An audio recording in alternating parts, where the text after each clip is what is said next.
আপনি যে প্রশ্ন করলেন অ্যালার্জি কি, অ্যালার্জি শুরুতেই বলা ভালো এটা আমাদের শরীরে একটি অতিরিক্ত প্রতিক্রিয়া সাধারণ কিছু সাবস্টেন্সের এগেনস্টে, যেমন ধুলো, পরাগরেণু, খাদ্য, অনেক রকম জিনিস হতে পারে। এবং এর সিমটোমোলজির কথা বলতে গেলে যেখানে ইনভলভমেন্ট হচ্ছে তারপর সিমটোমোলজি গোটা জিনিসটা আসে। যেমন কাউরি কাউরি ত্বকে র্যাশ, ইচিং, নাক দিয়ে জল পড়া, হাঁচি হওয়া, চোখ চুলকানো, কান চুলকানো, এটা যেরকম একটা সিমটম থাকে।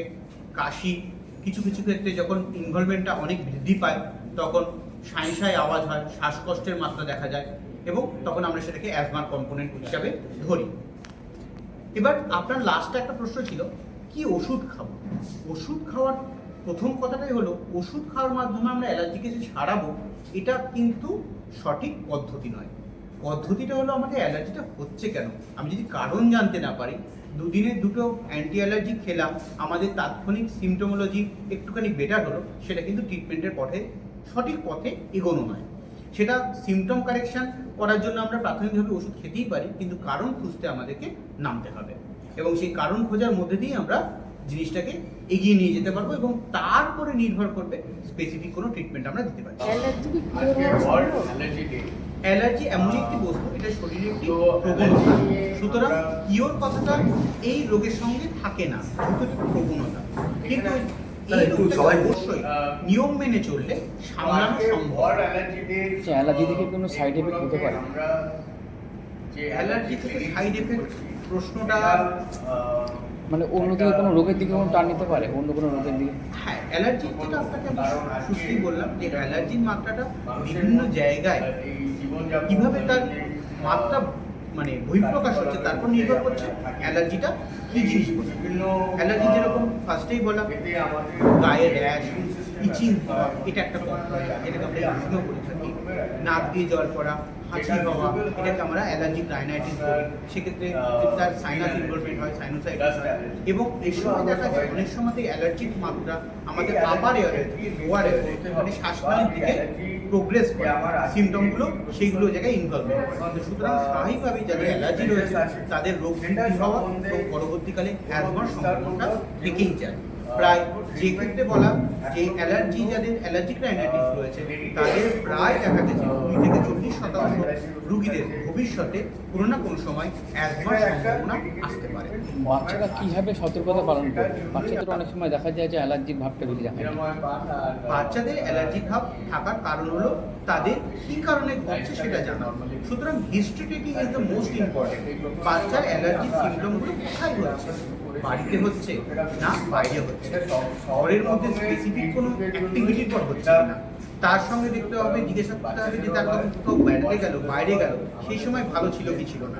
এবার এই সিমটমটা কি সারা বছরই একই রকম থাকে না শীতে বাড়ে, গরমে কমে, বর্ষার শুরুতে কমে, সুতরাং এইগুলোর সঙ্গে মিলিয়ে দেখতে হবে কোনো পরাগরেণু, ফুলে যে ফুল ফোটে তার থেকে যে রেণু যে বাতাসে ছড়ায় তার কোনো রকম পোলেন্সের এক্সপোজারের জন্য হচ্ছে কিনা, ঘরের ডাস্ট মাইট থেকে হচ্ছে কিনা, সেগুলো থেকে খুঁজে বার করা এবং সেই কারণ খুঁজে বার করার পরেই আমরা তাকে বাচ্চাকে পরবর্তীকালে বেটার ট্রেনিং দেওয়া, বাবা মায়ের শিক্ষার মাত্রাটাকে বাড়ানো, যাতে আমরা বাচ্চাকে এই জিনিসগুলো থেকে দূরে সরাতে পারি এবং সেই মতো বুঝে ভালো রাখার চেষ্টা করতে পারি। প্রাপ্তবয়স্কদের জন্য কি ধরনের চিকিৎসা এখান থেকে পাওয়া যায়?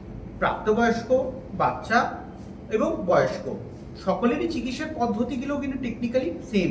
প্রথম কথা যেটা বলা সেটা হলো কি হচ্ছে, কেন হচ্ছে, এটাকে যদি আমরা পিন পয়েন্ট করতে পারি তাহলে কি করে সেগুলোকে সামলাতে পারবো সেটার কথা ভাবতে পারবো। তো সুতরাং যখন স্কিনের অসুবিধা তার সেরকম ট্রিটমেন্ট, যখন আপার এয়ারের অসুবিধা তার কিছু স্পেসিফিক গাইডলাইন অনুসারে ট্রিটমেন্ট দেওয়া, তারপরে যদি শ্বাসনালীর অসুবিধা শুরু হয়, অ্যাজমার মাত্রা হয়, সেক্ষেত্রে ইনহেলার এবং তার সঙ্গে কিছু ডিজিজ মডিফিকেশন টেকনিক আছে, কিছু ফিজিওথেরাপি রয়েছে, কিছু ভ্যাকসিনেশন রয়েছে, সেগুলো করার কথা আমাদের ভাবতে হবে। থাকছে যে অ্যালার্জি থেকে মানে কি কোনো বড় ধরনের কিছু কি হতে পারে, মৃত্যু কি মানে এরকম আশঙ্কা? দেখুন, অ্যালার্জি এমনই একটা সিমটম, ইনভলভমেন্ট কতটা শরীরে হচ্ছে তারপর নির্ভর করে। হ্যাঁ, অ্যালার্জির ক্ষেত্রে একটা জিনিস মাথায় রাখতেই হবে যে আমার যদি কোনো সাবস্টেন্সের এগেনস্টে সংবেদনশীলতা থাকে তাহলে যদি সেটা হঠাৎ করে একটা বেশি মাত্রায় আমার শরীরে ঢোকে তাহলে তার প্রতিক্রিয়ার মাত্রা বেশি হবে, যেটাকে আমাদের ইংলিশে আমাদের ডাক্তারি পরিভাষায় অ্যানাফাইলাক্সিস বলি। অ্যানাফাইলাক্সিস এমনই একটা মানে কন্ডিশন যেক্ষেত্রে প্রচণ্ড মাত্রায় অ্যালার্জির প্রকোপ বাড়ে, শ্বাসনালী সংকুচিত হয়ে আসে, ল্যারিঞ্জিয়াল ইডিমা হয় এবং সেটা কিন্তু অনেক ক্ষেত্রেই প্রাণঘাতী, কেননা বিপি পড়ে যায়, অক্সিজেনের ঘাটতি হয়। সেটা যদি সঠিক সময়ে যদি হসপিটালে নিয়ে না আসা হয় এবং তার কিছু স্পেসিফিক মেডিকেশন, অ্যাড্রিনালিন এবং আদার সাপোর্টিভ মেজার, রেসপিরেটরি সাপোর্ট যদি প্রোভাইড না করা যায়, সেটা কিন্তু প্রাণঘাতী হতে পারে। সেই জন্য প্রত্যেকটা মানুষেরই যাদের সিমটম রয়েছে তাদের জানা উচিত আমার কিসে কিসে অ্যালার্জি আছে, এবং যাতে আমরা সেটাকে প্রিভেন্ট করতে পারি এক্সপোজার থেকে। কেন অল্প মাত্রায় এক্সপোজার, বেশি মাত্রায় এক্সপোজার আমরা সবসময় হিসাব করতে পারবো না, কিন্তু যদি আমরা জেনে রাখতে পারি এগুলো থেকে আমার অসুবিধা হয়, তাহলে স্বাভাবিকভাবে সেটা থেকে দূরে থাকতে পারবো। এই মারাত্মক জিনিসটাকে হয়তো প্রিভেন্ট করা সম্ভব। বারাসাত নারায়ণা থেকে এই প্রথমবার অ্যালার্জি ক্লিনিক হচ্ছে না আগেও হয়েছে না? অ্যালার্জি ক্লিনিক, অ্যালার্জি ট্রিটমেন্টের পার্ট আমরা অনেক দিন ধরেই করে আসছি। কিন্তু যেটা অ্যালার্জি ক্লিনিক হিসাবে দাঁড় করার মানে একটা ওয়েল ফর্ম অর্গানাইজড ওয়েতে একদম শুরু থেকে হিস্ট্রি টেকিং থেকে আরম্ভ করে গোটা জিনিসটা ডকুমেন্ট করে এক জায়গায় রাখা, একটা patient oriented personalised treatment process, সেই প্রসেসটাকে আমরা এক জায়গায় একত্রিত করে অ্যাজমা ক্লিনিক হিসাবে ইনিশিয়েট করছি। ট্রিটমেন্ট তো আগেও ছিল, এখনও আছে, পরেও থাকবে।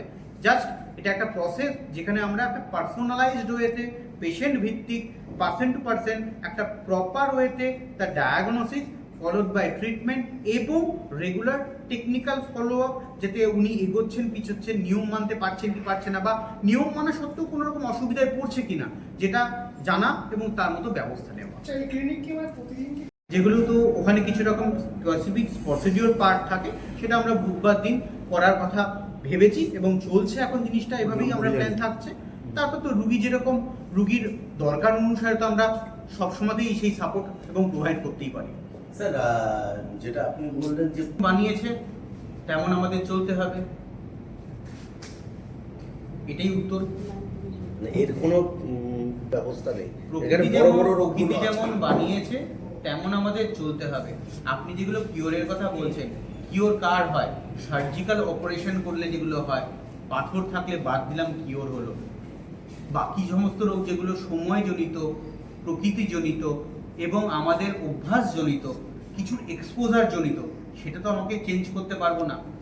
গাছের ফুলের পরাগরেণু বহিঃপ্রকাশ বাইরে ঘুরবে, সেটাকে তো বন্ধ করার ক্ষমতা অন্তত আমাদের এখনো আসেনি। তো সুতরাং সেটা সম্ভব নয়। সুতরাং এক্সপোজার যদি আমি বন্ধ করতে না পারি, সুতরাং কিওরটা আমি কি করে করব? আমরা সামলাতে পারবো। তো অ্যালার্জির সাথে ঠিকঠাকভাবে সামঞ্জস্য খায় না। ঠিক আছে, আপনার নাম আর পরিচয়? আমার নাম ডক্টর অগ্রদীপ দাস, আমি কনসালটেন্ট পালমোলজি।